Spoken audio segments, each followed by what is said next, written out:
Hello, everyone. I'm so glad to see all of you guys here. Hello, hello, hello. Let's see. Hey, Eddie. Hey, Bunny. Hey, Music City Mom. Carol freaking Claus. Hello, Salty Sea. Princess Megan Elsa. Preschool Granny. Alex Erickson. Hello. Let's see. No one. Hey, Johnny R. Kramer. I'm Anaphylaxis. It's so good to see all of you guys. Welcome in. Welcome. Come in and sit down and have a seat. Oh, thank you, Nadine. I appreciate that, babe. Team Psych Ward. Hey, babe. Don't want to miss anybody. Hey, Nadine. I don't know if I said hi to you already. You get two highs. Hey, leave it to Beeper. Hey, Emily. Okay, chat just jumped and now I can't see it. Hello, Delene. Welcome, everybody. Hey, TT, the good Tiffany. So good to see everybody. Riddler. I don't want to miss anybody. Hey, Stephanie. But if I did miss you, it wasn't intentional, and I'm glad that you're here so much. Hey, Candace. Welcome in, everyone. All right, before we get started, what I'd like to do is hear a word from our sponsors. Tonight we have two. So here we go. Oh, wait, hold on. Let me find it. All right, here we go. For reals now. I'm being serious. Now we're going to do it. And Kai, when you're on Jen Lou's channel, what do you do with the like button? Smash, smash, smash! Yeah.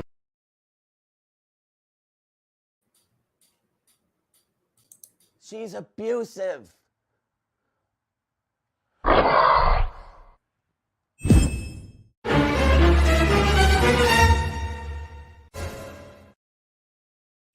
couldn't fucking stand up to that woman.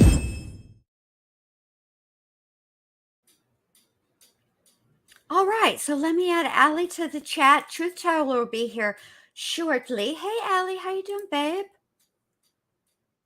Good, There how are she you? is. Good. Here's Hey, Jen. that was fast. That was fast. Y'all, I did not. I don't know why I wasn't thinking that minutes. I mean, I know you're an hour ahead of me, but I don't know. I thought it was 7 my time, and I'm like, girl, you're lucky. My phone. I didn't even look at I had it on silent because I had took a nap earlier, and if I hadn't looked at it when I did, we've been shit out of luck. We were backstage, and Jen was like, I don't know. I wonder if he's okay. And I was like, well, while your intro goes, I'm gonna message her. Thank God I did.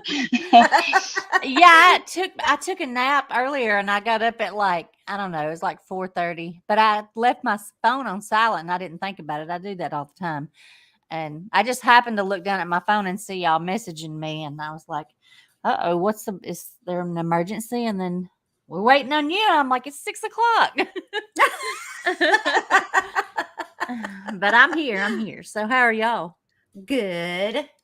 Y'all ready to do this? Yeah, hey, Jen, my butt won't take more than 2 hours now, just so. Listen, I'm telling you right now, we're going to put this up a little faster. We're going to put it at 1.25 and we're going to go 2 hours, and that's that.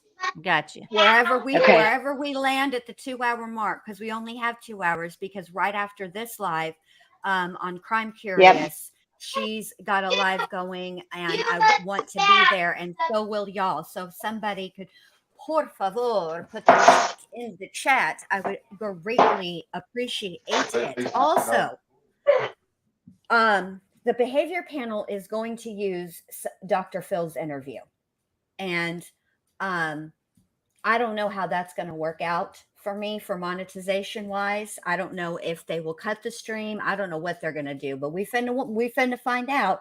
So just know that if it gets cut, I'll start. It'll come back on. I'll just remove it and I'll put an overlay or something. We'll figure it out.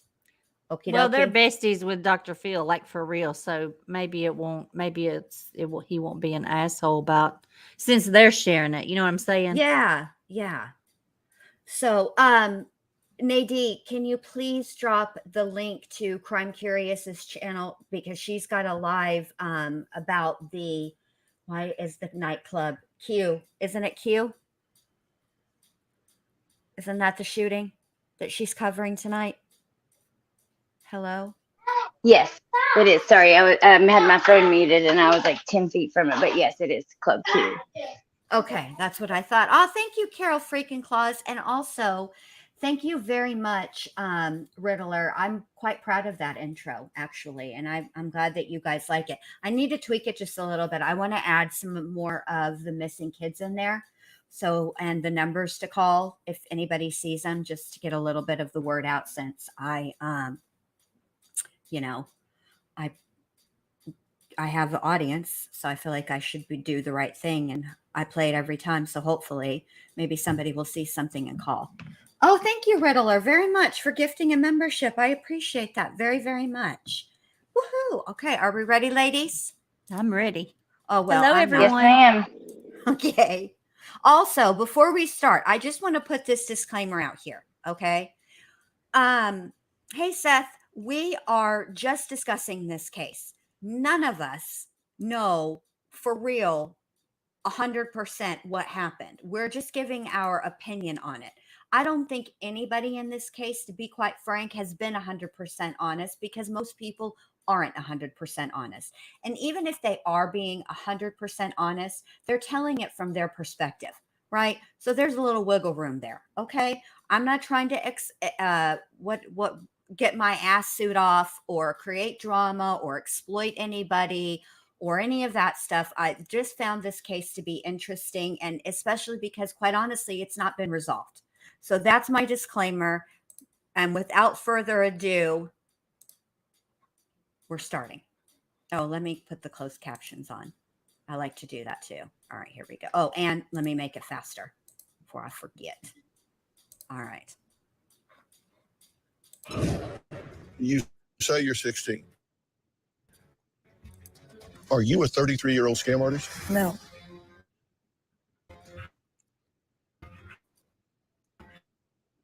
No. No, I promise you I'm not. You to decide. Natalia Grace. And Greg, why don't you tell us about the videos we're going to watch? Yeah, so we're going to get, these videos came from a 2019 Dr. Phill show. So Dr. Phil's questioning her. Let me give you a little backstory. Natalia was a Ukrainian who was, and her story really used to show up about years ago. Her adoptive parents started to say she might be a sociopath adult masquerading as a child instead of a 6-year-old. And it went from there. So courts declared Natalia 22 instead of 8. And then her adopted parents put her in an apartment by herself and then moved away from her. Now, this is going to be all as Greg recalls it. So if I got a detail wrong, put it down below and remind me that she's not somebody's stepsister. And then in October of 2022, Natalia's adopted father, Michael Barnett, was acquitted of child neglect charges stemming from that leaving her behind. And then 6 months later, his ex-wife, Christine, was also acquitted. Interesting is it was about when they brought these charges for abandonment of a child, she is officially, by court record, an adult. There's been a lot of controversy, obviously, about your age because of the family that you were with before. Yes. When is your birthday? September 4th, 2003. Okay. And what exactly is disorder? I have dwarfism. It's dystrophic dysplasia. Dystrophic dysplasia? Yes. Along with scoliosis. And the scoliosis is in addition? Yeah. Okay. And when did you come to America? I was 6 years old when I came into the United States. You came as part of a program, right? I just know that a family came and visited, and after a while, they adopted me. Okay, so they visited you in the Ukraine? Yes. All right, Mark, what do you got? Oh, okay. So there is an before she says her birth date. And so you might go, okay, well, why the lag? You know, if you ask me my birthday, I'm going to be able to pick it off to you really quick, no thinking about it. So, you know, that's a bit of an issue. However, there's also an before she explains the growth issue that she has in the full medical term. So maybe there's an before all kinds of things. So I'm going to have to discount that We've also got somebody who is showing a lot of chin thrust as well. So, you know, that may mean she is not enjoying this situation, upset about this situation, aggressive, antagonistic about this situation, and maybe being deceptive. However, if she is a 16-year-old, 16-year-olds can be a little bit antagonistic sometimes. If she's a bit of an edgy, might we say precocious 16-year-old, and we'll come back later to that word precocious and what exactly it means and how it shows up developmentally in kids, that idea of being precocious. If she is a precocious 16-year-old, then she might be a little bit edgy, and the Dr. Phill Show is not a stranger to precocious and edgy kids being in it. So far from what I see, there's some stuff that kind of doesn't fit, and there's some stuff that really does fit for a Dr. Phill show. There's an app called Blinkist. The Blinkist app helps you understand the most important things from over 5,000 books and podcasts in just 15 minutes. With Blinkist, you can discover. Says, I came to US when I was 6. Now what we need to do is figure out, is it amusement from pride? Is it happy to tell her story, or is it happy to get away with something? And we're going to pay attention to it. Mark, that chin jut, in my opinion, just my opinion, is due to her biology, how her body is built. And I think that's a resting position for her because of the way her neck and her body is structured. We'll see some change in it. Chase, what do you got? Yeah, we'll see some definite chin jut movement here soon. When people are asked questions and they're being genuine and honest, their eyes tend to move around. When somebody's locked with eye contact, this can indicate a few possibilities. One, this is their normal way of being, or they either subconsciously or deliberately make this attempt because they think it increases the likelihood that they're going to be believed. So in other words, they think moving their eyes around will give away some kind of deception. And at this question, when did you come to America? She says, I was 6 years old. And she uses a complete sentence that asserts age first. This could indicate she's rehearsed this line many times, that she also believes this to be the most important point to get across to prove her point. And notice she also doesn't use America in response, as would be more likely if it was a genuine answer to Dr. Phil's question. She didn't repeat the same word that he used. If this is rehearsed, it also shows us that there's more cognitive planning and forethought to this interview than would be expected in a teenage girl. But we're not sure yet, so we'll keep taking a look. Scott? All right. Hold on, Scott, just real quick. Welcome to members. Thank you so much. Welcome to the Kookaloos, Crazy Mama. Here's my thing that I just caught this second. She says that she came to the United States when she was 6. Pay attention to that because it's going to come up. If they play her whole interview with Dr. Phill, it's going to come up in a little while, and it's going to be important because I'm not quite sure that the math is mathing. And that's all I'm going to say. I don't know what that means as far as what it's very difficult for me to be able to discern what she knew and when she knew it, if she knew anything at all. That's all I can say. That's all I wanted to point out. Girls, you got anything you want to add while we're adding commentary to make this shit transformative? I'm good for now. Yeah, not yet. I'm here. Not yet. I don't have anything yet. I'm listening, also feeding the kids. But I'm here. I just am interested to hear from her. That's all. Yeah, I want to hear. Me too. Me too. All right, here we go. I'm going to approach this from a different perspective. I'm going to pretend like I'm looking for a con. And so that's going to be my approach. Now, one of the first things you notice when you're looking when you know someone is a con and you go in to observe, I'm going to watch this. What's going on? It's great. I love it. But these are some of the things that I look for when I'm talking to them, and the people that bring me in also look for as well. The first thing you want to look for is that confidence they've got, because it's a confidence man or a con. That's what it's based on. The con, that's where the con comes in with it. Now, if this person was a con, right now is when they'd be gathering intel. Their answers, like hers, are short. They're right to the point. They're tight, and you've got that not intense, but it's almost a fixed gaze on Dr. Phill as he's talking to her and she's answering him. She's making sure he's buying what she says. Now, I could be wrong about that because we're just now starting out with this, but that's one of the things you look for. It's going to be that, and she hadn't had time to build up the charisma part of it and and a couple of different things. But I think if she was a con, she'd be well on her way. But right now, she would be gathering intel. One of those tape replays. There's been a lot of controversy, obviously, about your age because of the family that you were with before. How old are you? I'm 16. You're 16? Yes. When is your birthday? September 4th, 2003. Okay. And what exactly is your disorder? I have dwarfism. It's called dystrophic dysplasia. Dystrophic dysplasia? Yes. Along with scoliosis. And the scoliosis is in addition? Yeah. Okay. And when did you come to America?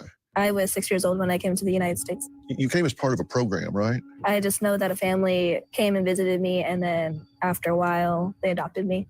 Okay, so they visited you in the Ukraine? Yes. What were your living conditions in the Ukraine? Were you in a group home? I don't really know what it was. I just know there was a lot of kids, and there were some caregivers. And where did you first live? I was in New Hampshire. New Hampshire? Yes. And how long did you stay with that family? 2 years. How many families do you think you were with total? I actually don't really remember all the families, but Christine said that I was with at least like 30 families. Like one was in New York, and then some other places. I don't remember what she said. 30 families? Like for a couple of days? And I don't know. I don't remember being with that many families.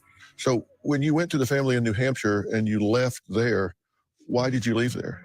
I think it happened because they had 2 boys, and one of the boys, me and him were really close. So we like wrestled almost, but I landed on his arm wrong. So the mom thought I was trying to break his arm. So then that's when she was like, I can't do this anymore.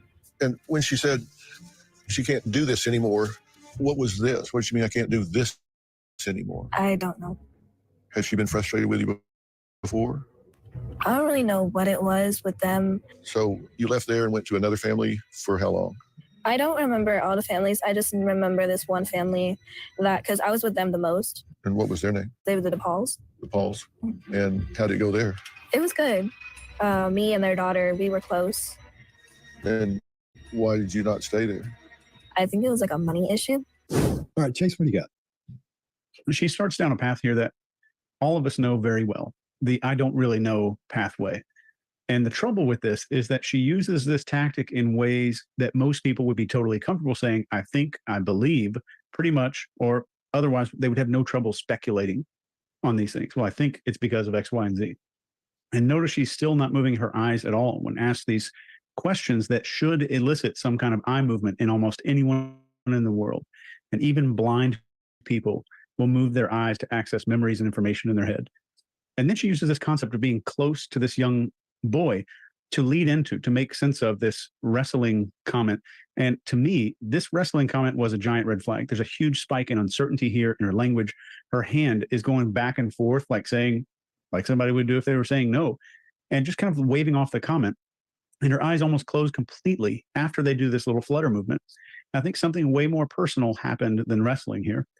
And she uses the mom to refer to the kid's mom, which I think is strange, especially if she was a child at that age, but might be her language. And there's more I don't know at the end, at the I can't do this anymore. And most people would have processed this. Most people would have thought about it and would have some form of an idea. And there's an exception to this, though. There is one type of person who might not process this kind of information much at all, who won't think about other people's feelings or reaction at all. And we'll get to that later. Mark, what do you think? Yeah. So if it's correct that she has been from home to home to home to home, she's somewhat had a different upbringing than most other people out there, I would suggest. And she's been institutionalized somewhat. So there comes a point where some of the bets of what is usual, and also she has a growth condition there as well. So some of the hormone levels that we'd expect are not usual. There's a whole bunch of things that it's not our usual trip out here. So I think I'm taking that into consideration as we go along. Now, she isn't able, just like you say, Chase, she isn't able to answer the questions about the past. That could be usual, or it could be very useful for her. I don't know which one it is at this point. Is it usual that as an institutionalized child, taken from a country, moved from a country, and then going from pillar to post, that some of that information has gone? It's possible. So it seems that she says, I don't know, and there's a single shoulder shrug, and I don't remember a double shoulder shrug. So there may be a difference between what you don't know and what you don't remember. Maybe there is stuff you do know, but you don't remember the details. You've been told. It's a possibility. And I think it's interesting that there's that differentiation there. So she may know some of the facts, but not remember everything about them.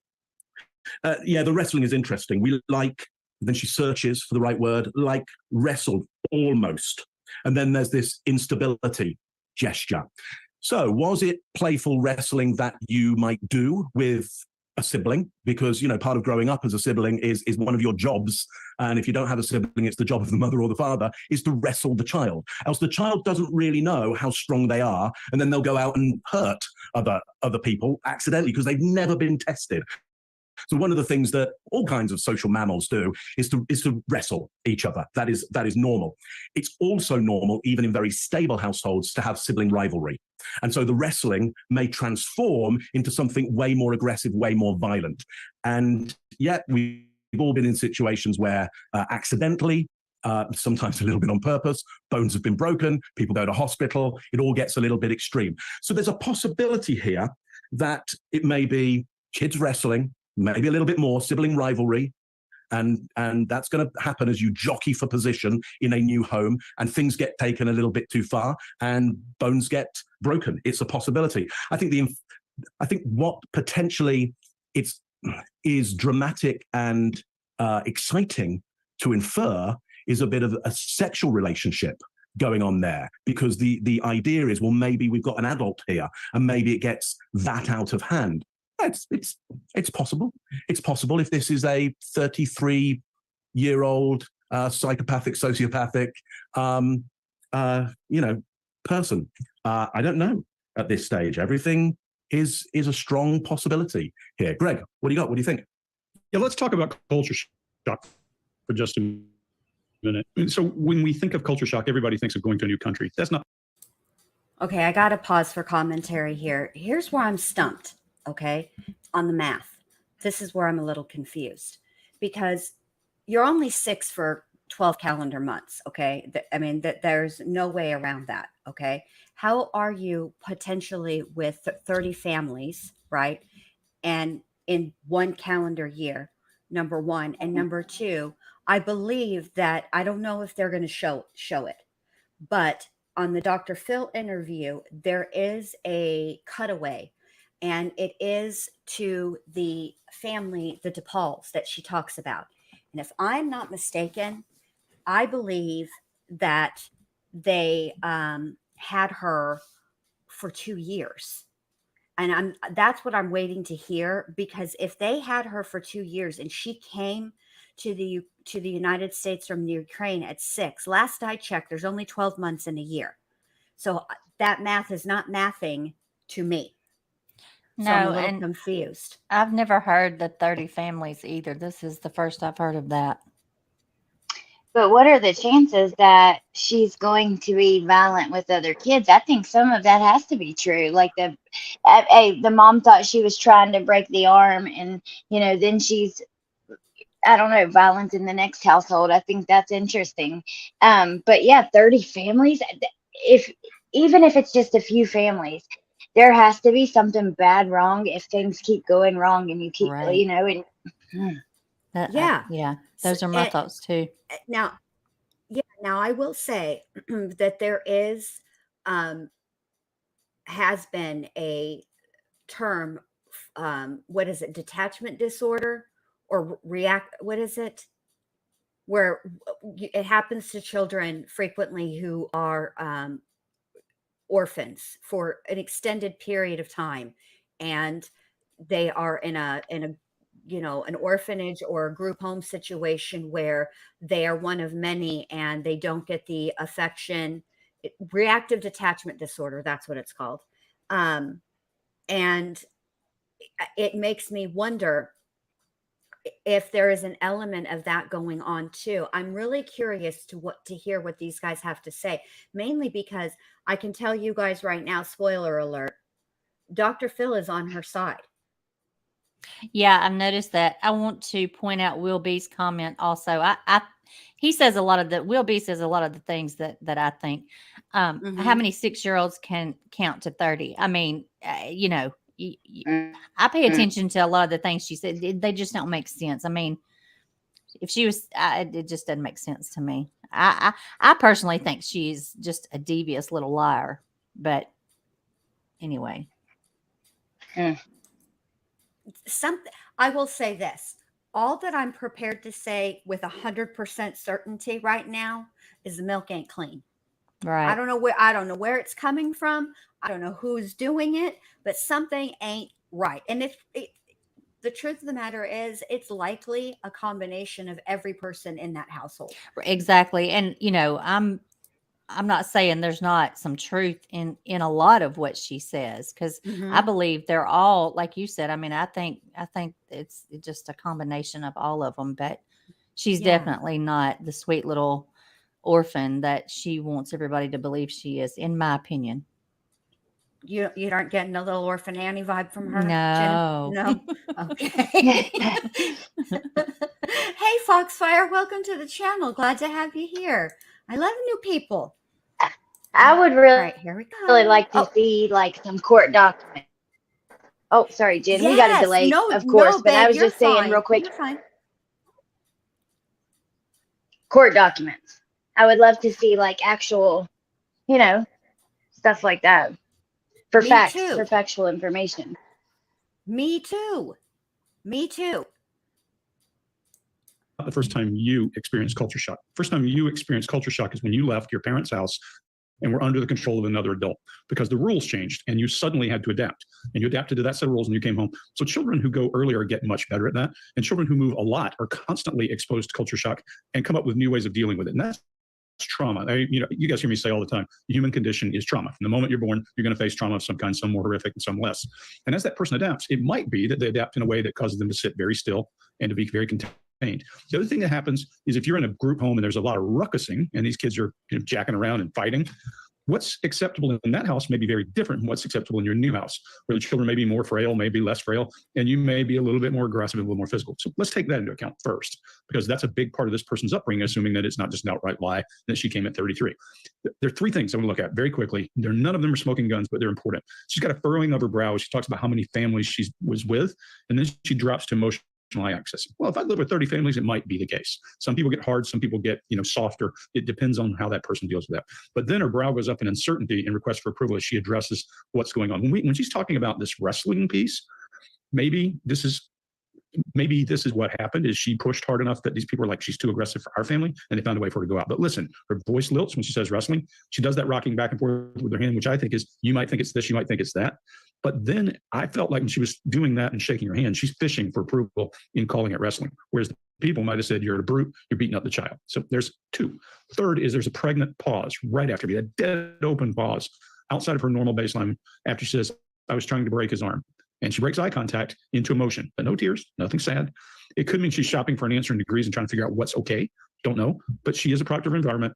And then when she says, I don't know what it was with them, there's an eye contact change and a cadence change.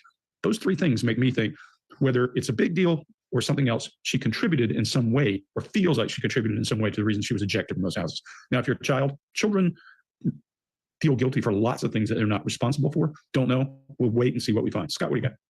All right, let's pretend like we're hunting for a con, and we're looking for the con in this story, or for that person to be conning you. One of the things you look for is something that just doesn't sound right. And sometimes when you're dealing with a con, one of their tools is manipulation of emotions. And they could be trying to manipulate empathy or sympathy or fear, whatever it is. And in this case, in my opinion, she would be trying to manipulate the empathy part on Dr. Phill, which would be tough to do because she talks about 30 families. Number one, that doesn't sound right. Even he says, wait, hold on a second, 30? That's a whole lot for a child. If you think about, but we accept that and go, okay, it was 30. So all of a sudden everybody's accepted that. I don't. Doesn't mean she's lying or doesn't mean she's telling the truth about everything else, but I'm not buying the 30 families, 30. That's a whole lot. So I think she's trying at this point, if she is a con, she's getting in there trying to manipulate the emotions of the viewer and Dr. Phill by talking about that. And when she talks about the people who, what was the family's name that adopted her that she liked? Barnett. No, the other ones. No, the other one. DePaul. Yeah, that's the one. Yeah. And her hand is on the thing. She says the DePauls. Her hand goes up. That's one of those gravity-defying gestures that Joe Navarro always talks about. So I believe she did enjoy that, and she liked being there when it came to that. But there's strike one for me is that thing about the 30 families. Let's just put that aside over here, and we'll put that little pile and see how big that pile gets as we go. But think about manipulation of emotions when you listen to this again, and then a pile of things that don't sound right. And so we'll go through and start piling that thing up.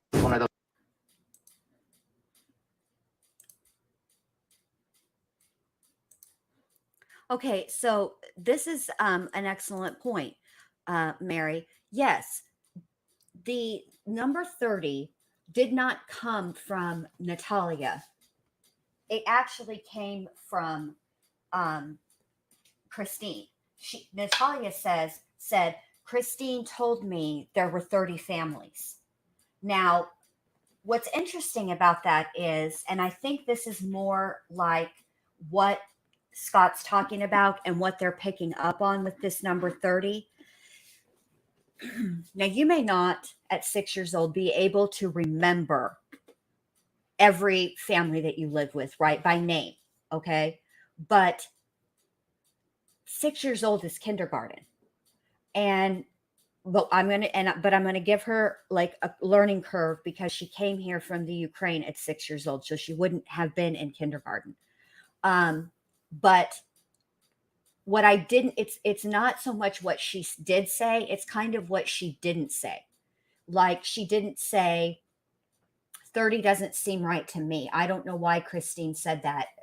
I know I was young and I don't have the best memory, but 30 doesn't sound right to me. And I don't know, but I think that is what the behavior panel is picking up on when they talk about that, specifically Scott, when he talks about that number.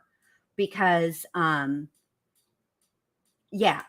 And the fact of the matter is, Christine, if she said that, if she told Natalia that cannot be right either, because the whole crux of the situation, according to Michael, and why Christine would punish Natalia so much is because she wanted to know all the people that she had lived with. So there's some kind of disconnect there, and I cannot quite put my finger on it. But like I said, I don't honestly think that any professional in this short amount of time, like I think they would have to sit with Natalia, and this would be over probably years of therapy and counseling and getting to know her and all those things. Girls, you got anything? Nope, I'm good. Okay. I'm with you. Okay. Allie? Okay. Those tape replays. What were your living conditions in the Ukraine? Were you in a group home? No, I don't. I'm sorry. I was upstairs grabbing my plate and I'm back down. And how long did you stay with that family? 2 years. How many families do you think you were with total? I actually don't really remember all the families, but Christine said that I was with at least like 30 families. Like one was in New York, and then some other places. I don't remember what she said. 30 families? Like for a couple of days? And I don't know. I don't remember being with that many families. So when you went to the family in New Hampshire and you left there, why did you leave there? I think it happened. I had 2 boys, and one of the days, me and him were really close, so we like wrestled almost, but I landed on his arm wrong, so the mom thought I was trying to break his arm. So then that's when she was like, I can't do this anymore. And when she said she can't do this anymore, what was this? What did she mean, I can't do this anymore? I don't know. Has she been frustrated with you before? I don't really know what it was with them. So you left there and went to another family for how long? I don't remember all families. I just remember this one family that, because I was with them. And what was good? Me and their daughter, we were close. And why did you not stay there? I think it was like a money issue. I'm thinking about the Barnetts. When you first went there, were you happy? I was. Were they happy with you? Yes. Did you feel loved there? I did. Feel like you belonged? Yes, I actually thought I had found the right family. After bouncing around from all the families, I thought I had found the right family for me. So this was your home? Yes. They accepted you? Yes. First 3 months. You felt safe there? Yes. What was your first clue that it was heading down a bad road? It was after my surgery when she started questioning about my age. And then, everything started happening after that one moment. All right, Greg, what do you got? Yeah, so this one, it starts to get interesting because she's answering the questions like I would expect a prisoner of war to answer. If I ask you a leading question, she gives me a quick yes or no answer. After what moment? What one moment? But her chin is up more than usual here. So maybe it's defiance. Yes, ma'am. What one moment? Everything happened after what moment? Do you know what she's talking about? The surgery. She said that everything went bad after her surgery. Do you want me to rewind it? Yep, that's what I heard. No. I heard her say that, but then she said after that one moment. I didn't know if something else had happened, or I didn't know what she meant by that. Yeah, I think what she's saying is after that moment, after the surgery would be the moment. That's when Christine started asking her about her age. And hey, Rich, that's hotter than the ninth circle of hell. 110 is ridiculous. It's a disrespectful hot. I am so sorry. Punksy, you be careful driving home. I hope you get there safe, babe. Thanks for coming in. I hope you're still listening. I hope I'm not too late and you haven't already left. All right, here we go. We don't know that for sure, but she's changed her style of answering very much. She's not giving you a response that's a narrative. We can't read minds. This could be in response to how she's been dealt with in her past. If you think about when you're dealing with a child and you start to put pressure on them, they go, yes, no, yes, no, yes, no, because children are smart enough to know that if they give you more information, they're likely to get in trouble. Now, that could also mean that she's calculating and trying not to give you more information to keep her out of trouble for some reason. But if you just pay attention to it, she's pretty consistent with all of that until you get to the first clue, it was a bad road. And she drops down to emotional eye accessing. And if you want to know what we mean by emotional eye accessing, we mean they look down into their right. For a minute, if you think about your favorite pet, whether that was a monkey, alligator, a chicken, whatever, and you look down into your right as you're thinking that animal, you'll have that emotional response. That's what we're looking for. And she does. That's a good indicator. I know somebody whose emotional responses are as muted as this person, and he was raised by a mother who tried to commit suicide with him in the car and those kinds of things, and it had an impact on him. So he was very contained as a result.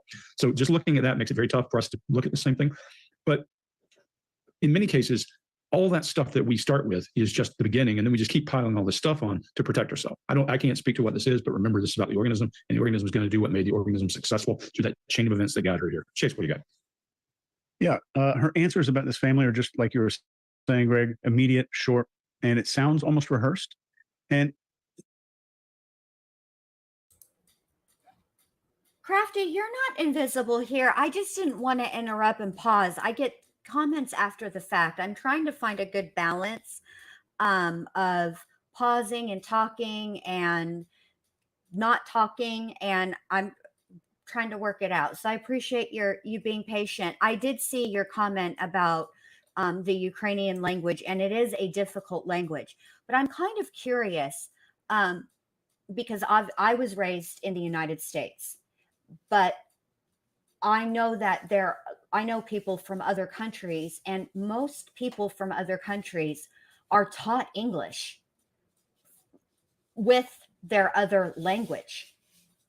You know, like they don't, like in the United States, we don't usually, there's not a requirement, and there is a requirement. Well, there is in Texas and there is in Florida. That's all I can tell you.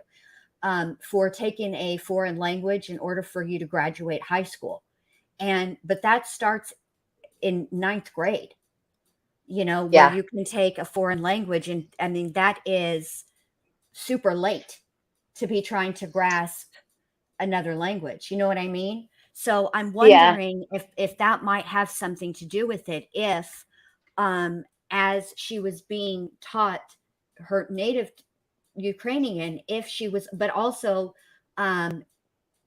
don't people in the Ukraine also speak Russian because they were part of Russia at one time?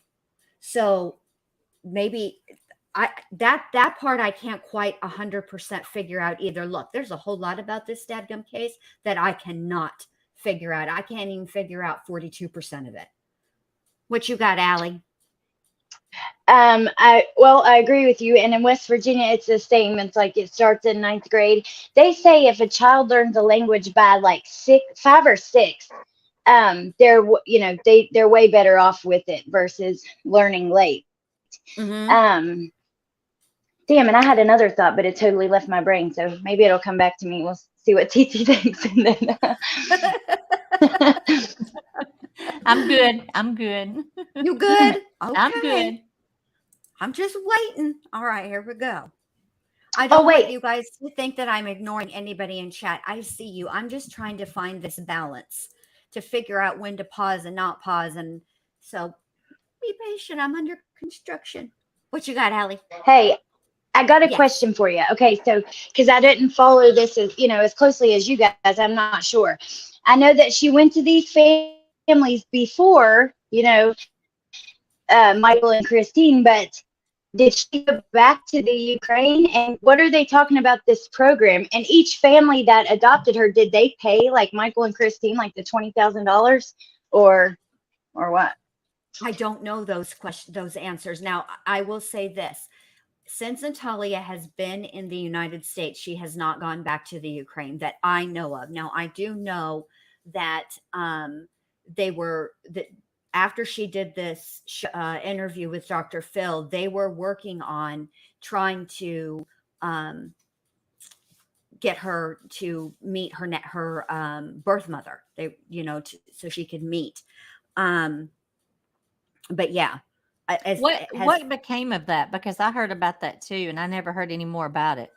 Well, the Ukraine had a war, so I'm sure that No, but I that thought might it was have. like no, I thought that this was arranged a few years ago. Well, so this interview is from 2019, Right. which I think it's from 2020, but we'll go with 2019. Okay, and all of that takes time, and so they would have to they would have to track her down again, right?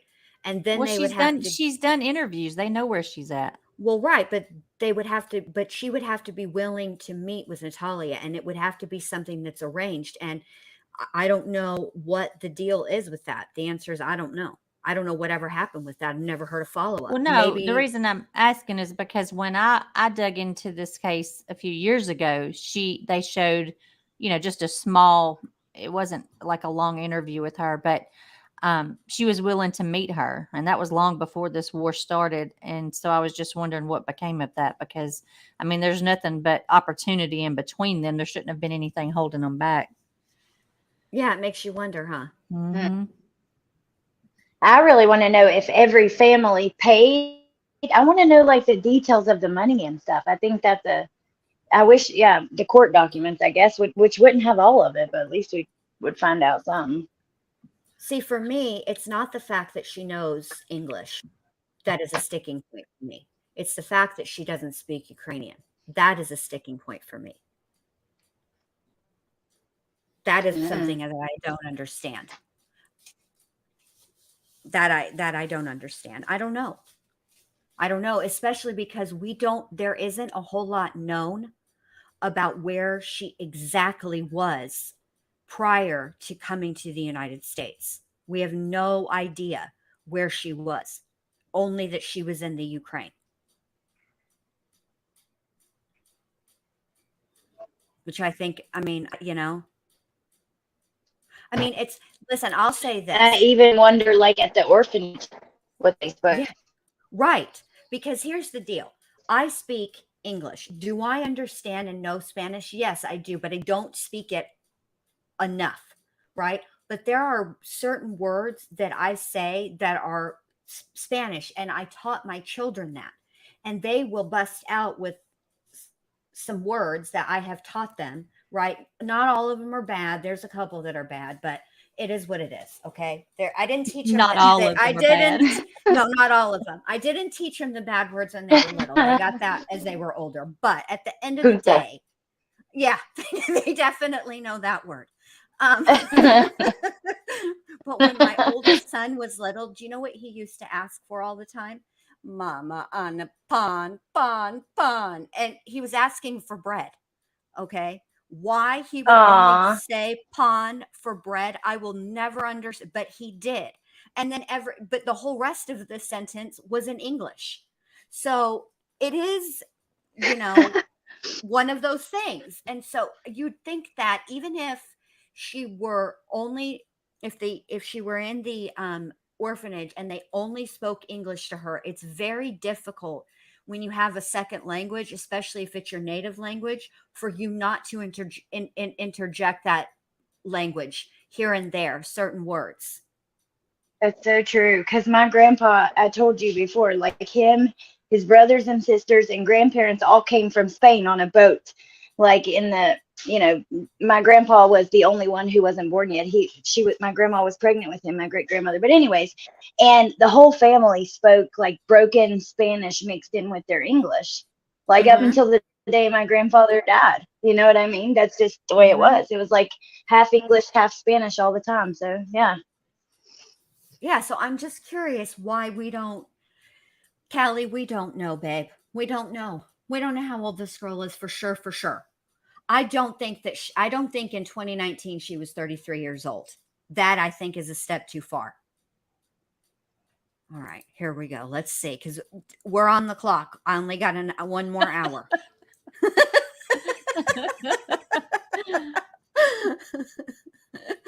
I'm going to try to hold you over like the stripper who's like, wait, I don't really like this song. And before you know it, you done paid for 8 lap dances. Yeah, I know that trick. Here we go. I think the anxiety is way up here. And when Phill says, what was your first clue that it was leading down a bad road? She says, it was after my surgery when she started questioning about my age. So there's no detail there. And she uses a fragment of a sentence to describe the way things were going, the hint that she got. And there's no confusion or emotion about being questioned about her age, which is strange. And there's no indication she was surprised by this at all.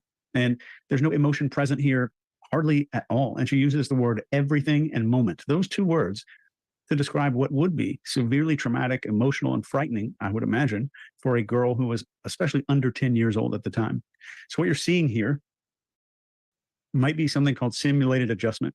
And in a clinical context where people pretend to adjust to situations or an event in a way that's not authentic, this can be detected by looking for patterns that don't match up with normal behavior, like overly enthusiastic reactions or lack of genuine emotional responses to significant events or the recall of those events. That was a long one. Scott? All right. Mine won't be as long. Mine will all be short today. Like we've all said so far, everything changes when we get to the part about the surgery. And if she was a con in this, she would lay a little bit more on at this right here. She would combine the 2 of trying to get that the number one thing we talked about, which was the charming charisma thing, and then trying to manipulate those emotions in there. But she can do it there toward the end. But I think if she was a con, she's being very careful about this. Not once has she ever said, it's hard because I got to do this, or it's hard because I'm small. It's hard because she hasn't done that. And if she is a con, it's brilliant that she's not doing it. She's pretty smart. That would be the thing you'd see. And you lay that out and go, look at me, I'm so small and I have all these problems. And so obviously you feel sorry for me. But she's not. But if she was a con, she's not going down that road. So everything changes there at the end. And she even brings into a singularity the discussion that happened after the surgery. She talks about how it was that one thing that happened. How did she word that? I can't remember what she said. It was after that one. I mean, maybe she says after that one thing. Listen to it and see what you think. Or see what you hear at the end. But she brings it down to one single little point. So that makes me think that's the only thing that happened. I don't think there was a lot of discussion about different things. It was that one little thing about her age. I think it was all brought down to that one part there. All right, Mark, what do you got? Yeah, so it is that element of the age. This is the big issue. This is why it's such an exciting story. This is why it's not only a cultural story, it's a human story. Look, if you're kind of family that likes to look after people and you see somebody who doesn't have a home and doesn't want to look and doesn't have anybody to look after them, it shouldn't really matter what age they are. It's just like, come all comers, no matter what age. We're here to help you. We'll bring you in. We will give you a home. But the age is an issue. And the reason, on a human level, the age is an issue is an instinctual response, most of us have an instinctual response to children who are not cared for. Look, we've all passed homeless people on the streets. Have you passed a homeless child, a child on their own who is clearly has and just gone, well, that's somebody else's problem? My guess is you've taken a second look if that's ever happened with you. If you've even seen that in the first place, because when it comes to children, we tend to rush in there, hopefully, and look after them. So we have an innate response to looking after the motherless child, the stateless infant, essentially. We didn't pretend to be a child in that situation, because pretending to be a child would be a cheap signal. You would be actioning an instinct of many mothers and fathers out there to look after you. So that's the big problem. It triggers our, and a claim that is so interesting is Eastern European folk tale. You've got small people doing potentially really bad stuff, replacing other children. You've got the cuckoo child, essentially, which is the child that gets left in another home and then gets looked after as their own. We see this in nature all the time. You've even got somebody from an Eastern European country, so it has that weird sense of, yeah, but we don't know where they come from, and it's very dark and mysterious over there. Lots of pine forests that you can't quite see what's happening in the trees. So all of this to say, and we've got a potential curious case of Benjamin Button Button. And it strikes me, I've not seen the series, but the series about this at the moment starts with The Curious Case of. And so what they're doing, Benjamin Button, the story is somebody who is a child but looks old, ages quickly, but I think it's called progeria or something like that. I don't think she has that. But ultimately, what they're suggesting is there is such an anomaly happening here that many of the bets are off as to what is normal behavior, and therefore we're going to have people who are going to react in all kinds of extreme ways to this, including us as an audience. And that's why it's such an extraordinary story, because we will have big reactions to this whether we like it or not. It's structured in that way. So just a little cultural human warning about how we're going to handle this, I think, as human beings. One of those tape replays. I'm thinking about the Barnetts. When you first went there, Jen, were you I've got happy? a question I real was. quick. Were they happy with you? Yes. Did you feel loved? Yes, ma'am. So this is unrelated to what they're talking about, but it's just something that's bugging me, and you may or may not know. But one of the issues with adoption is they're sealed. Like you can't, and that's one thing that they brought up. They brought up in the latest documentary and in past shows that I've seen with her, is the with regard to her age, that the adoption was sealed and yada yada yada. Okay, so I have a friend that is adopted. I'll just use her for an example. Her birth certificate says that her mom and dad are her adopted parents. That's all. She never knew who her real parents were because it's sealed. Okay. And it says her adopted parents. Okay, well, if the issue of age is because this adoption is sealed and they can't obtain her original birth certificate, why since all parties involved are now aware of the other, why can they not get their hands on the original documents? Because we know who her biological mother is. Her biological mother has spoken out and done some interviews. Her adoptive parents everybody knows everybody involved. So what would be the issue?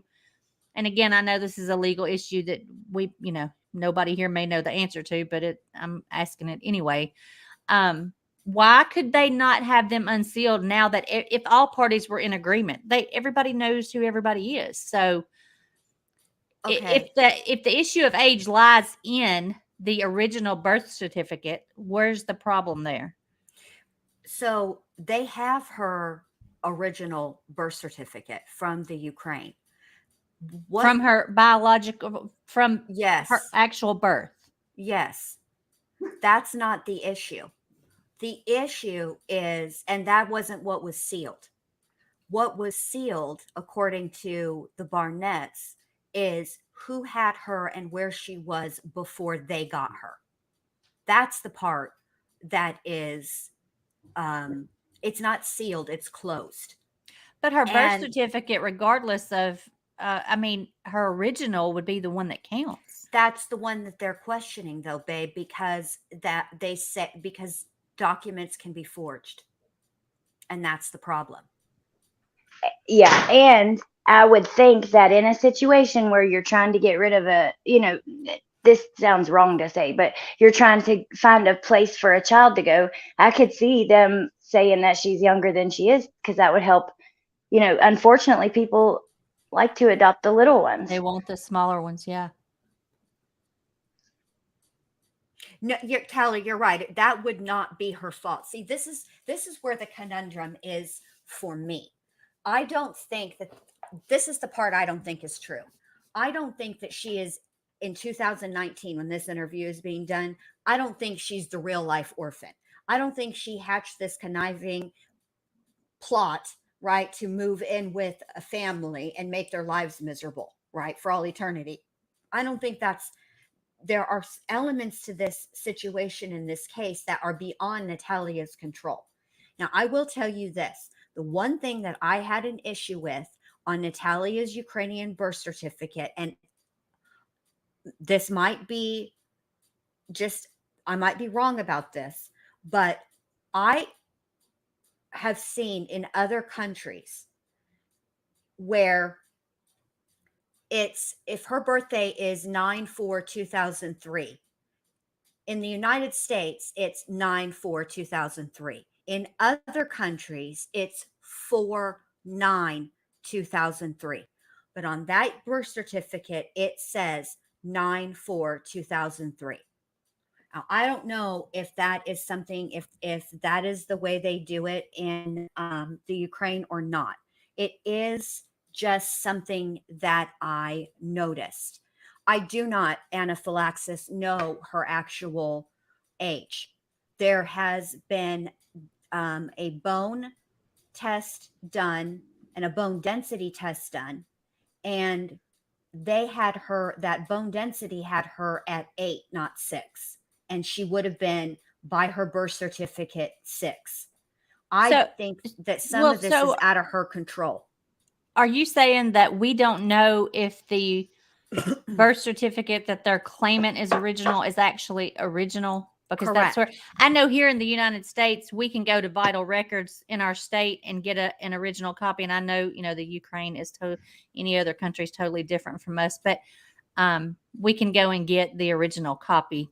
And I mean, you can't forge an original copy. No, in the United States, you cannot. But so what happens is they would have, so she would have come over to the United States with her Ukrainian birth certificate, because that is part of the naturalization process. Okay. And then once she was adopted, they would have given her an amended paperwork that shows that she was adopted by an American family and who they were, all those things. However, the truth of the matter is, even if they did mix it up, right? Even if this is where they think that it's completely forged, and that whoever forged it here in the United States and not in the Ukraine, because the United States is the one who writes dates September 4th, 2003, where Europe would write it for September 2003. It's not so much the date, the month and the day that's in question, because regardless of whether she was born in September or April, it's the year that matters. Right. And that's the part that is that's questioned. What a mess. So it's a mess. It's a mess. What did Will B say? Because he usually is pretty spot on. Let me see.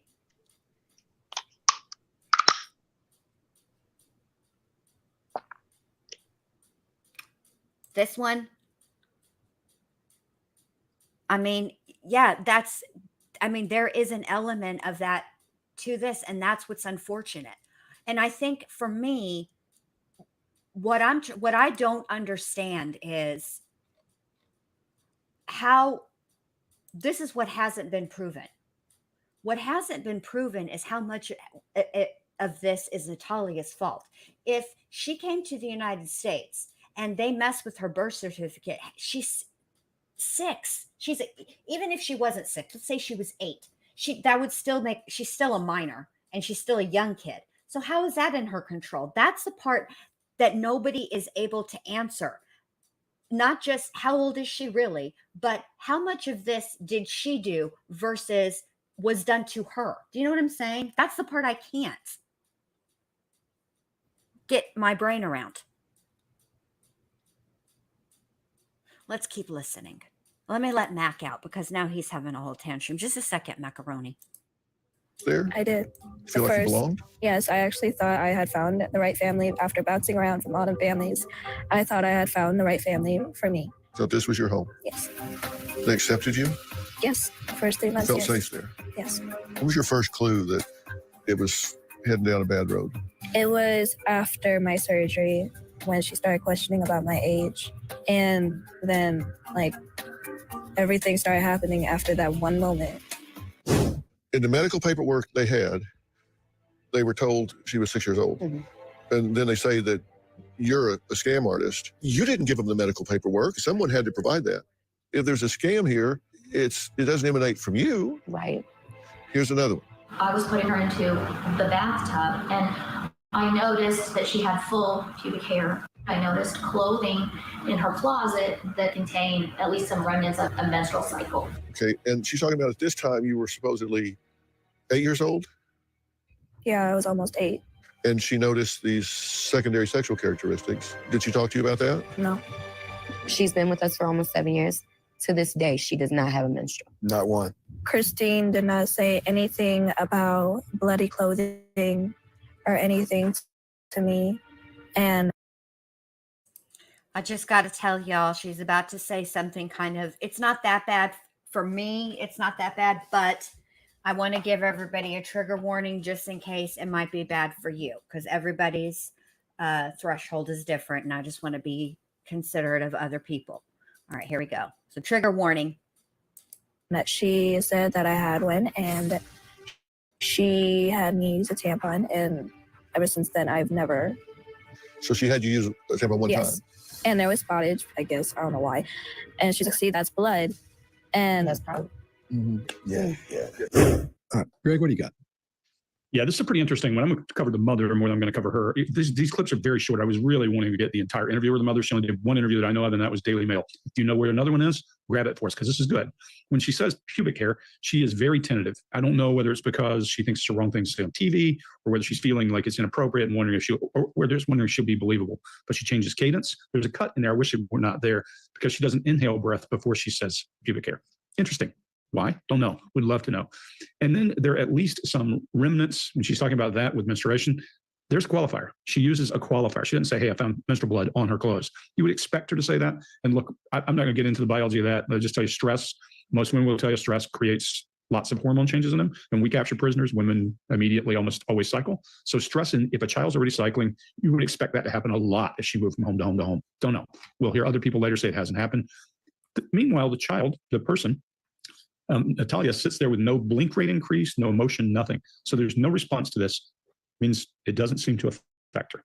Mark, what do you got? So we'll come to the controlling of that message a little bit later on. But the idea of that this is an impossibility or improbability of puberty at the age of 8. Well, no, that is potentially the start of puberty for modern females. Between 8 and 13 would be within the normal range. You can also have precocious puberty, which means at the age of 6.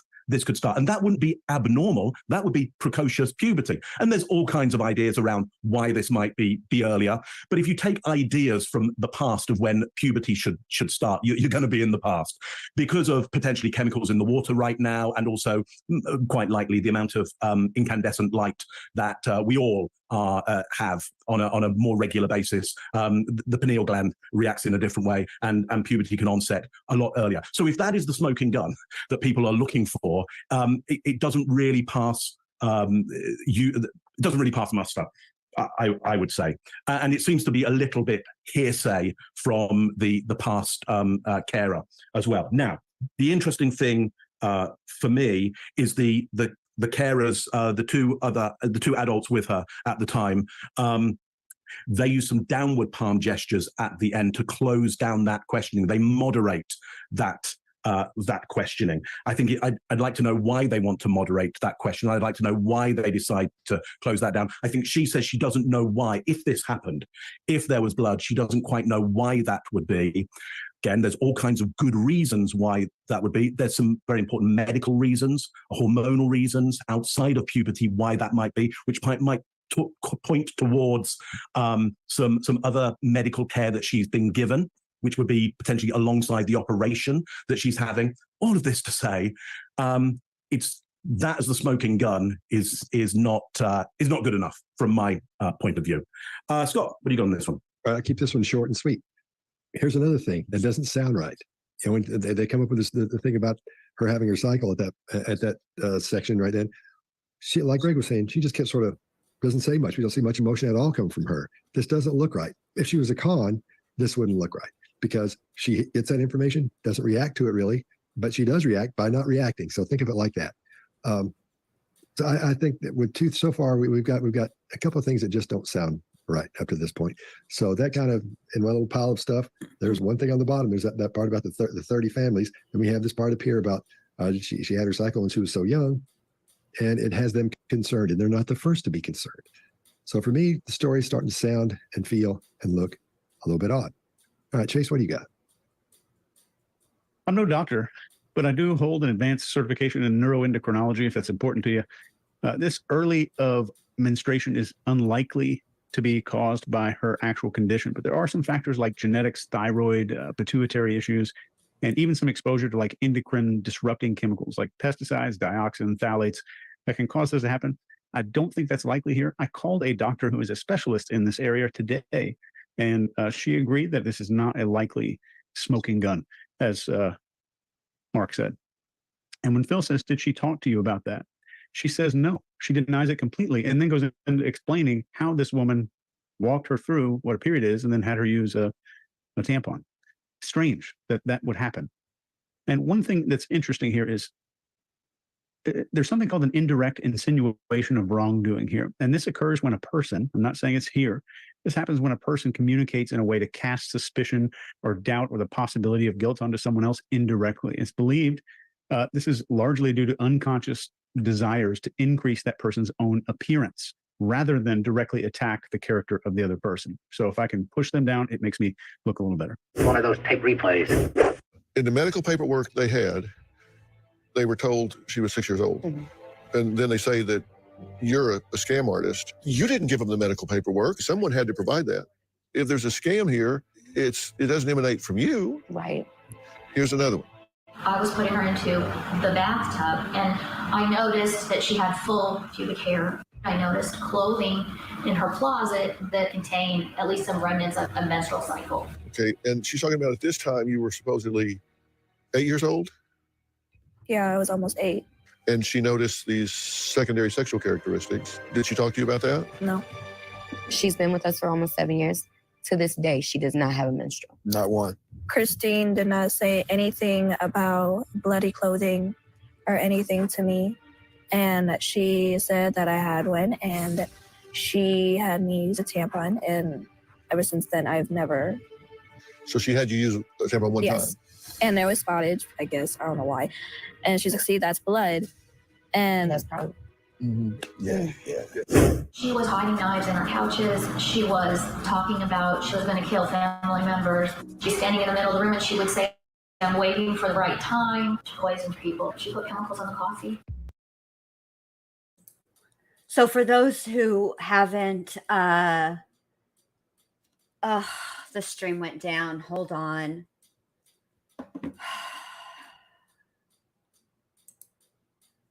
I knew this was going to happen.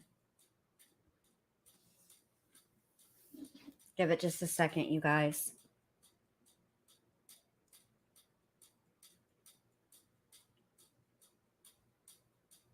Only y'all can hear me. We're not live. I hear you, ma'am. All right. I didn't figure it would go down. Me neither, but it did. So now I have to see what that's about. No I email. can hear y'all again.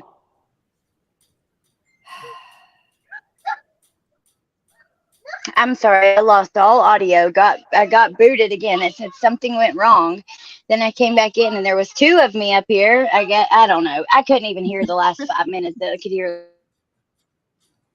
We're a mess tonight. We all are a mess, really. I'm just waiting for it to come back.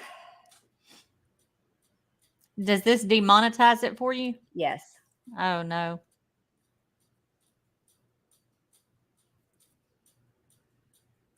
Because it's still showing that I'm live, so there isn't anything I can do until it recognizes. It'll come back. It's just we have to sit here and be patient. So come on, I don't know.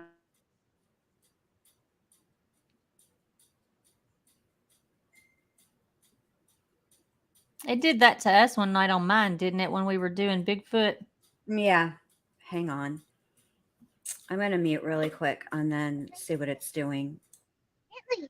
I can hear you guys now. I couldn't hear you at all until TT said it did that one night when you were doing Bigfoot. What's going on? The stream went down. Dr. Phill, he's real sensitive about his content. Oh, yeah. Yep, I remember that, TT. We didn't even know. No, people in the chat were telling us. I didn't figure this would go down, though, because it was there. We're back. We're back. Okay. We're back. I mean, for real, y'all, this is ridiculous. I'm so sorry that this happened.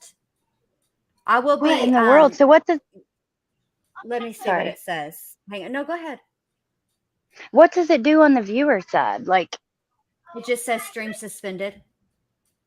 okay, wow. I'm about to. Due to a copyright match, your stream was interrupted.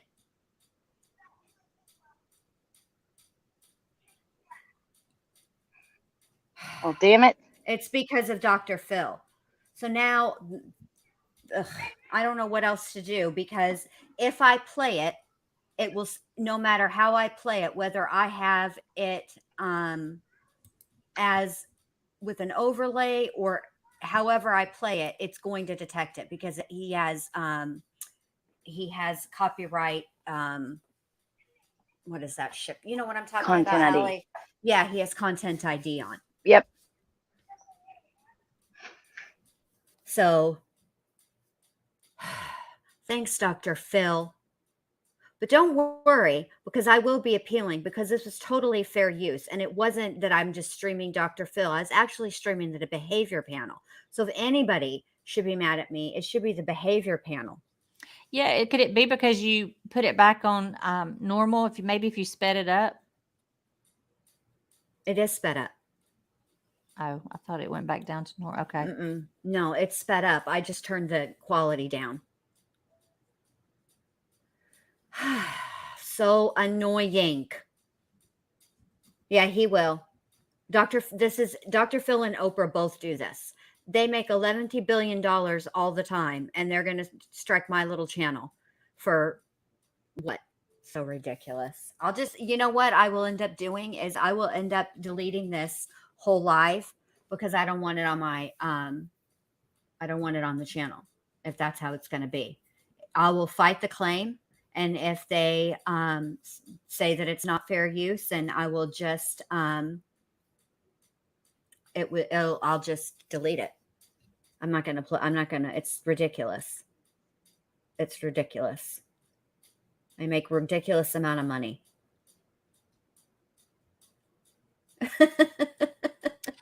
So I want to, before it went down, there was something that I want to ask because, okay, so if Christine, okay, so the behavior panel seems to think there's some deception in there with, with this story, on the whole period thing and all of that. My question would be, is if Christine is lying about this, and I believe she is a habitual liar. I think there's something really wrong with Christine. So I'm not defending her in any way, but I also think there's a little bit of truth in all these lies among everybody. Why would she make her wear or use a tampon if there was no blood? That stuck out to me because, the behavior panel seemed to think that, this whole bleeding thing, I hate saying that. I know. It was just untrue as far as it actually happening. But why would she make her put a tampon in if she didn't actually see blood? I mean, that's a good question.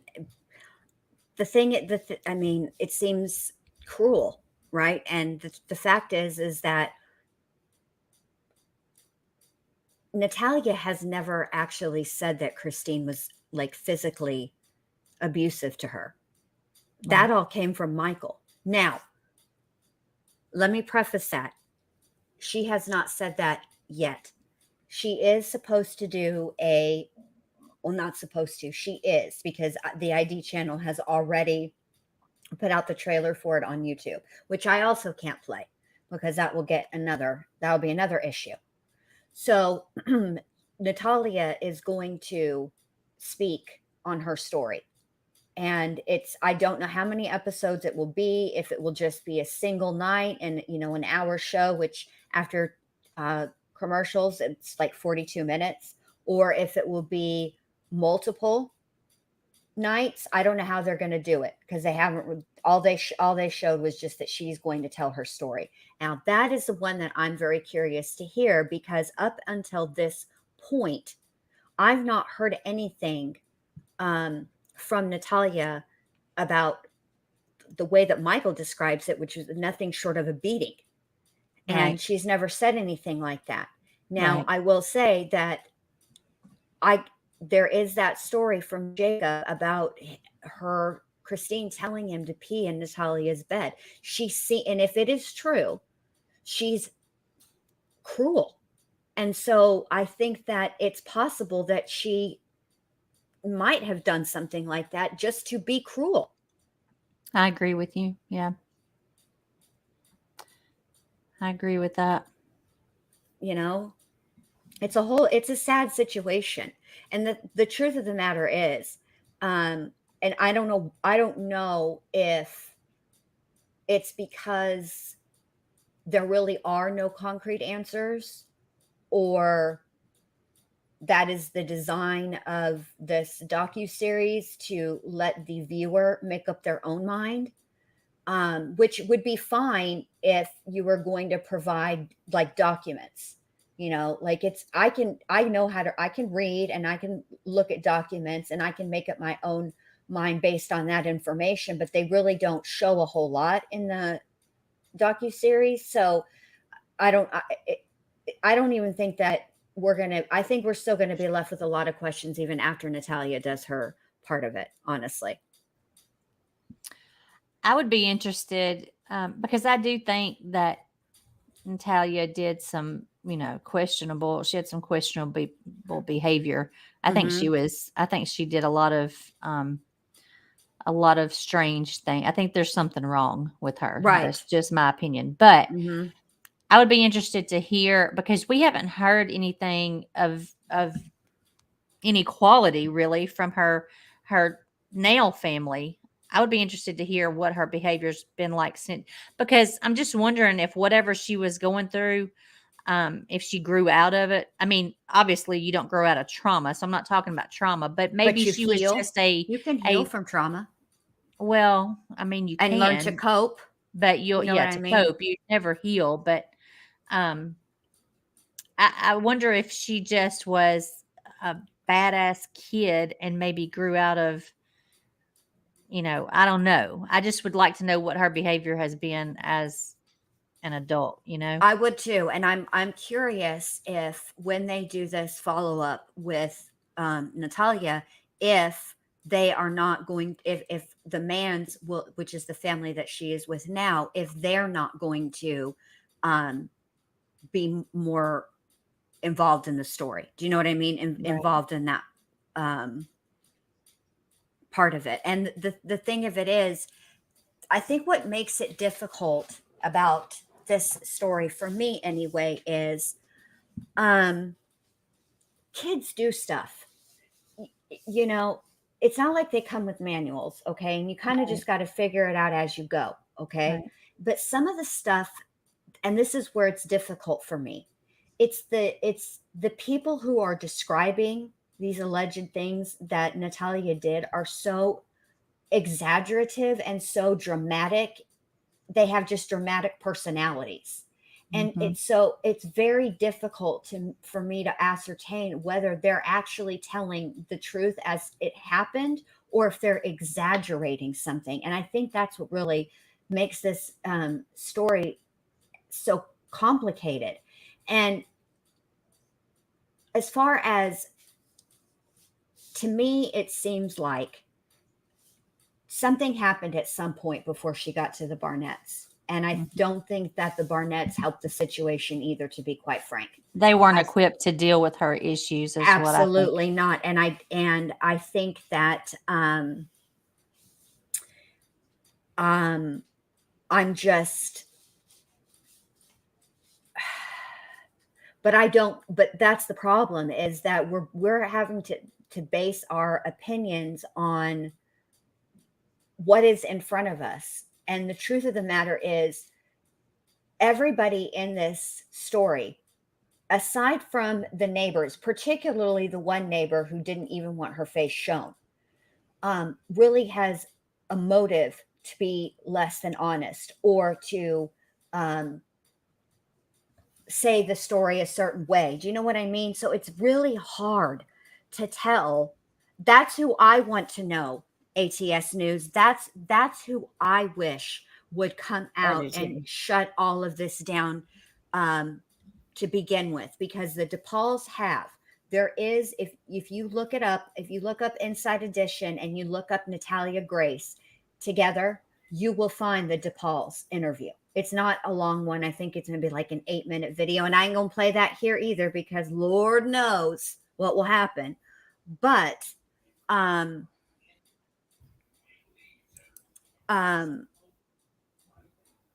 wish that the family in between the DePauls and the Barnetts would come forward and, say what's what. Because there is another couple that comes forward from Austin, and they are little people as well. And they were in contact with the family that had Natalia prior to the Barnetts.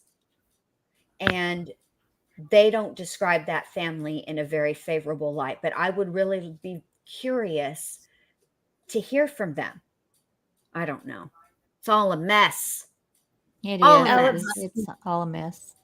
I would like to hear from them too. My internet, I'm so sorry. I've been so mad. But I was talking to somebody today who had followed this from back in 2019, 2018, whenever it first made headlines. And they had an interesting point. Like, it's weird the way that the things have shifted. At first it was Natalia, I don't know. It just seems like, and that it does seem like things are starting to shift a little bit from when I first heard about it. I think I heard about it back when she was on Dr. Phill or something like that. And now it's like public perception is kind of shifting a little bit. Yes. To think that. To her favor more, like towards right. more in Natalia's favor. Yes. And you know why I think that is? I think that is because Michael Barnett's behavior during that documentary was so extra in the worst possible way that I found myself having to stop and be like, now, Jen, this is not happening in the now. It is just on TV. He cannot hear you yelling at him. He is not going to correct his behavior. Get your life right, Jen. He was very overstimulating. Like, that was a lot to watch. Yes. It was too much. And it was, I like extra. You know that I do. That's why I roll with you girls, because I like extra. Okay. I enjoy it. But this was extra in a way that I could not enjoy at all. It was too much. It was uncomfortable. Yeah. Yes. It's, especially the way that they put the documentary together. It was just too much. We're going to say, Ben? I was just going to say, I can only imagine, because he seems so extra and like in just the interview we watched from Behavioral Panel. So if it's like way worse than that, oh my gosh. Oh gosh. Oh no, Allie. It is 11 billion, 1100 times worse in that documentary than it is in that interview that we watched with Dr. Phill. Oh yeah. He is very exaggerative, very, he is over the top. Very theatrical. Very theatrical. Like, bruh, you ain't finna get a daytime Emmy. Sit your clown ass down and just tell us what happened as it happened. You don't got to add in the dramatics. The story alone would be, if everything he says is true, that the story alone would be dramatic enough. You could tell that shit in a monotone voice, never raise one octave or lower an octave, just stay steady. And people would be like, what? When he got in the floor, I was done with him. Thank you. He did a whole dramatic reenactment about the way that Christine beat Natalia. Allegedly. Well, there, Y'all, now I have to say allegedly. Y'all can think what you want and whatever. And I will never, I'm not going to say one way or the other, but she ain't been charged with shit. So, I have to say allegedly. well, it does like add an interesting element now that they're not together, and that the story's even shifting somewhat, and Yes. yeah, that's like if you look, this is what's interesting to me. When they put this docuseries together, there are interviews from 2019. The Barnett's divorced in 2014. Okay. And in 2019, he was Team Christine all day, every day. Okay. But then they started showing, then it all changed. And I want to tell you guys, it changed like by episode 3 or 4. I think 4 is when they talked about the divorce. And then it became, Christine is a liar. She is a manipulator. She did this to me. She did that to me. She did this on Thursday, this on Saturday, and 4 things on Sunday. That's how it was. It was the whole, Christine is an evil, evil woman. In fact, this is what he said, and I'll never forget it. Christine is evil, and she has earned every single one of those letters, just like that.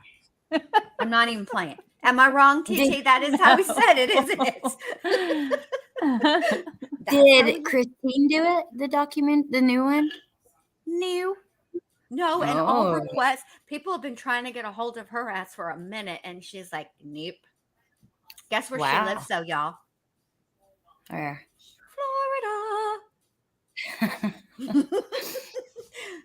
Wonder if I could run into her at the Publix. Yeah, call me. Call me.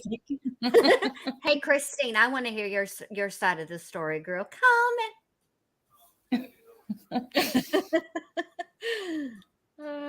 Emily said, taking you all out on my deck with me for an O'Doul's and a smoke. I'm about to go out with you for a smoke, too. I know. I need to smoke myself.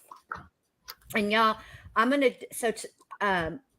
we're just going to kick it for a little bit longer, and then I'm going to end it because I want everybody to go on over to Crime Curious's channel to listen to her live, because I cannot wait to hear this. And I think you guys will enjoy it too. It's a sad story, but I think that there's, hope. And so I want you guys to come and listen to it. And now tomorrow night, I'm going to be over on the A Dose of Reality with Jen Liu. And we're going to be talking about the Real Housewives of the OC, Orange County. And then I have some more stuff that I want to talk about, like true crime wise this week. So be on the lookout for that. Have you guys been following at all that Border Patrol? I know you've seen some in mine, but have you watched any of the trial of the Border Patrol agent? I keep trying to, Allie, but just one you can't get into. Yeah, no, I know nothing about it. It didn't. I'm into it. It's the medical examiner. I had to take a minute after hearing him. After hearing that. After hearing his testimony, it's a lot. It's a lot. Yes, nonstop, Mom. You're right. We do need to stop smoking. So the Border Patrol agent was married with children, and he had a relationship with a mistress, and he had an 18-month-old baby, and he had them both meet him at his work where he was on patrol, and he took both of their lives so the wife wouldn't find out, and then he found them, and he called 911. So wait a minute, the woman's husband? Yeah. He had a mistress, and he didn't want his wife to find out, and he stabbed the mistress 27 times, and then I can do that, Mrs. O. Oh, sorry, Allie. Sorry. No, that's okay. It was just very, very graphic, like very brutal. I mean, the crime. Very brutal.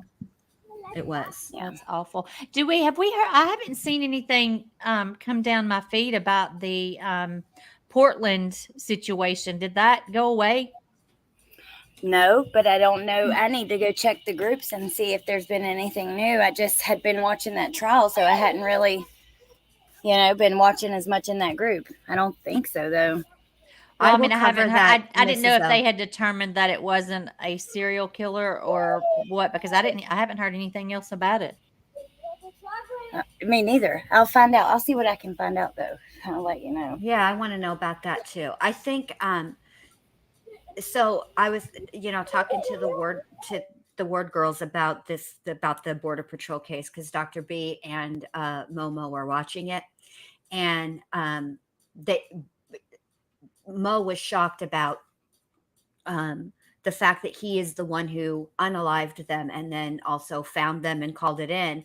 And I was telling her that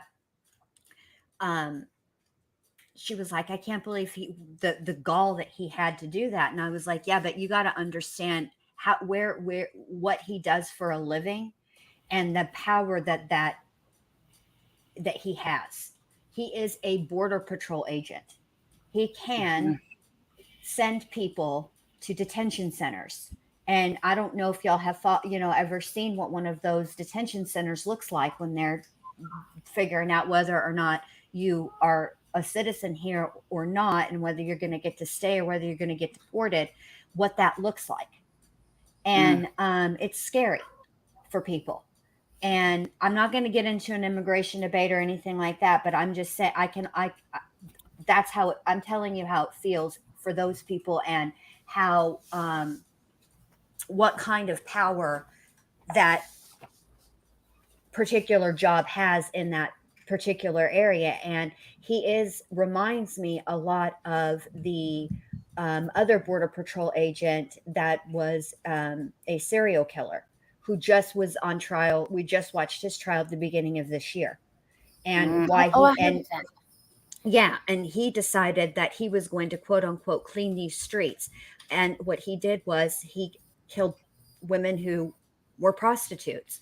But the fact of the matter is, these women trusted him. That's what he did initially. He gained their trust. He hung out with them.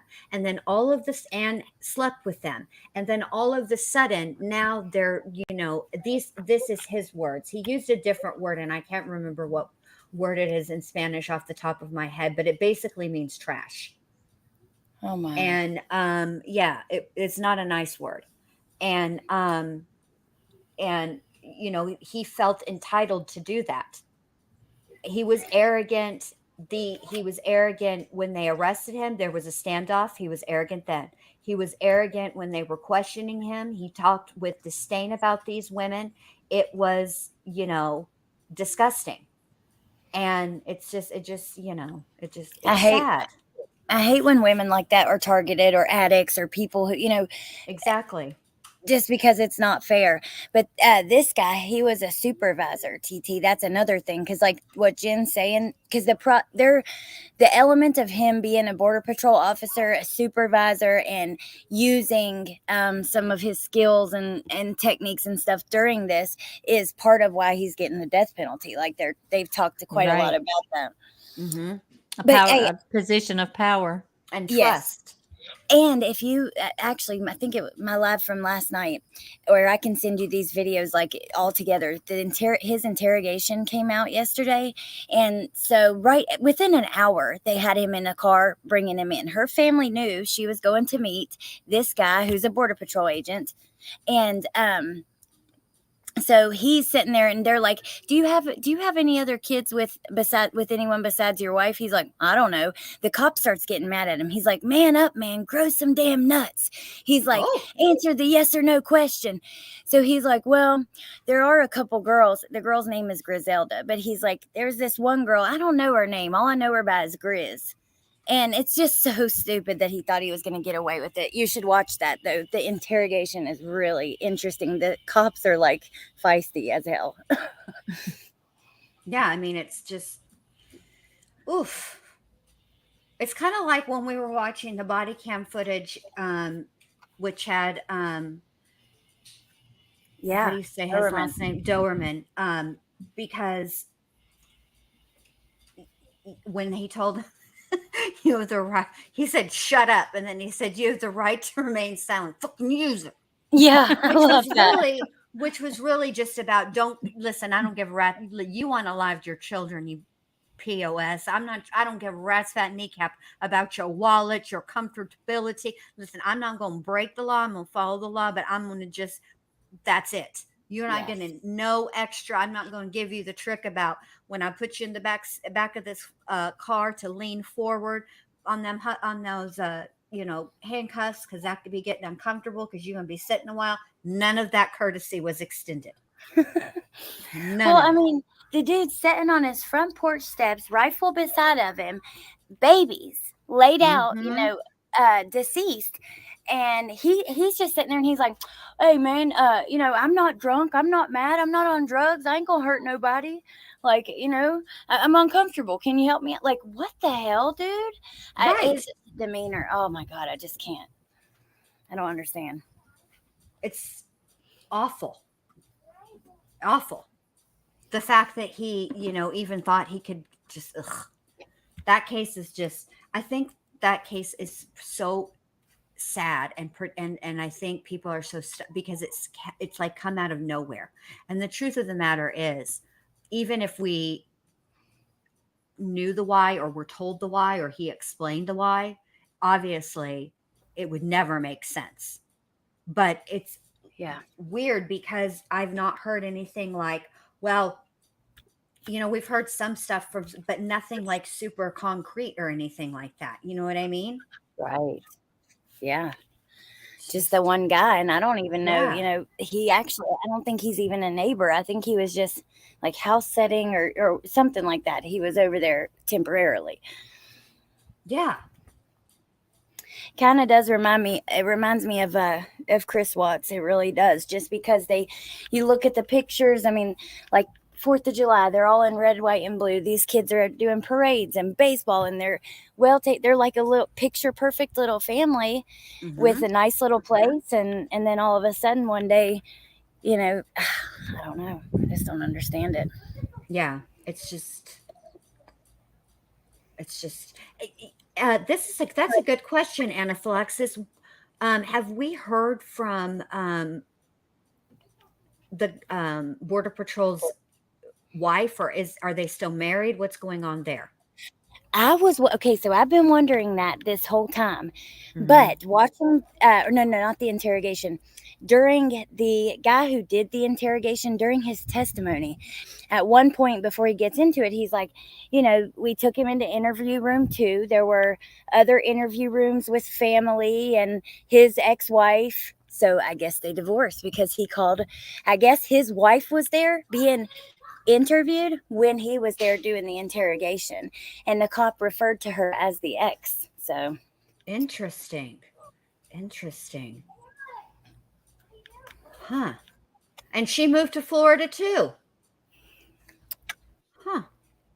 I don't know for sure about that. I know that he talks about her having been in Florida when they separated, so that would make sense if she did. Yeah. All the people going to Florida. All the crazy. Yeah. Well, she's right. the wife, so. Hold on a minute. I got to yell at this cat. She's on the windowsill with her head out the blind. Have I ever shown y'all that meme I have with that guy whose face is smashed up in between the blinds and he's like a nosy neighbor? Alice is at home meme right now. Please hold and let me get a hold of her. Yeah, TT, you should watch those. I'd be so interested in your thoughts on, especially like that interrogation. Yeah, I'll have to look at it. Yeah, it's pretty good because especially where the cops are like yelling at him and stuff. You're like, yeah, beat his ass. Yeah. Doberman's wife Anna, I have not heard anything. I know that she's grieving. That's all I know. And yeah, it's terrible. He took the baby out of her arms. I know. Isn't that like, ugh. I know.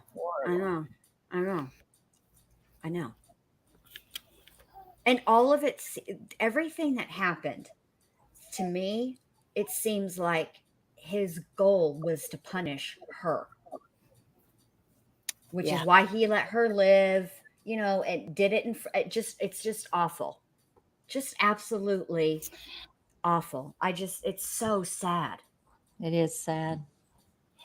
I think that's the only thing that makes sense, because anaphylaxis, he did shoot her in the hand. So the 4-year-old was first. This is the way the prosecutor described it. The 7-year-old then took off running through the yard. He chased him down. Well, he shot him once while he was running, then shot him at close range. He went back to the house, and the mom was holding on to the 3-year-old. He ripped the baby out of her arms, and she got shot in that process in the hand, in the left thumb. And then he took the life of the 3-year-old. And then he went and sat on the porch and set the gun beside of him and just sat there. That's awful. Oh my, it's just awful. Just, yeah. It's unbelievable. It is. I can't even wrap my head around that. Like, I just. Awful. It's just awful. It's just not that there's never going to be, we're never going to get any type of like, oh, that makes sense. Like, that's not going to happen. Obviously that never, not in a case like this, but right. I mean, it's just like it came out of nowhere, like there are some cases, right, where you hear about, and then there's the people that come out of the woodwork who are like, oh yeah, this dude was bad. He was no damn good, no how. You know what I mean? Yep. And you hear all those stories, but nobody's doing that, which is what I think is weird. I think is unnerving. Let me tell y'all with this cat. You know why she had her head out the window? She apparently has some kind of Sancho out there. She's got like this orange tabby who's hollering at her from the driveway, and she's got her head. No, ma'am, Pam.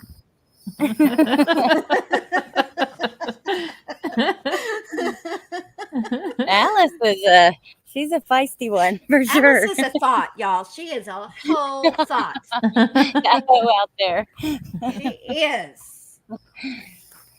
Oh. All right, ladies, I see it's about time for y'all to is. head It over. is. So I'm going to hop down. Good night, chat. Y'all have a great night. Thank you for having me up, Jen. Thanks for being here. Love you babe. both, and I Love will you see too. y'all soon. Hey, Bye. don't forget, we need to look into that case that Yes, I was we talking do. about. I think that would We be do. something good for us three to Mhm. do. And so when y'all get time, look into that. I know there's a lot going on with cases right now, but just when you get a chance, and then we'll Which one? the Daniel Robinson. Oh yeah, okay. Yeah, anything. I've enjoyed doing it with you guys. So even though there is a lot going on, I'll take the time to do it just so I can hang out with you guys to chat about I it. know. It's most Alice fun. She's Superwoman. She can juggle 5 of them at a time. And she does good on all of them. I That's mean, the yes, thing. she retains the information, and I'm just like, whoa. I mean, you can't. It doesn't matter what she's working on. You can ask her a question about it, and she knows if there's 5 cases going at one time. And I'm just like, I'm envious of that because I can't. Thank you. I can't do it. You do. I love you guys. do a really good job. Like I'll ask a question, and you can she's going through the Rolodex in her brain and looking through her files and being like, oh yeah, remember? And then she'll explain it, and I'm like, oh yeah, I forgot about that part. Cause Hey. remember. Oh, you guys do a great job too. Jen has a memory on her, and TT, you too. You're a natural at it. So yeah, you guys. That's do a why great it's job time too. for you to get back into I know. the I true know. I think crime. I'll dust the old true crime channel off, and we maybe can bounce back and forth on that case. I think that'll be fun. Yes, that's what we need to do. Absolutely. Absolutely. And yes, Mrs. O, Alice is a little bit of a chismosa. She does like the gossip. All right, ladies, y'all have a good night. All right. All Bye. right, Good night, you Bye. guys. Bye. Thank you, everybody, for being here. I appreciate it. Thank you, Allie, for coming up, babe. And Thank you for having me. And so you're sorry about all welcome. the issues. What issues? It's fine. The damn Listen, internet. I I don't know, worry but- about it. I don't worry. Look, you were here for the majority of it, and that's what counts. We all have issues. I have issues all the time. I wish I was going to CrimeCon, Emily, but that shit's expensive. Y'all want to sponsor a girl? Hit up my PayPal. I'll go.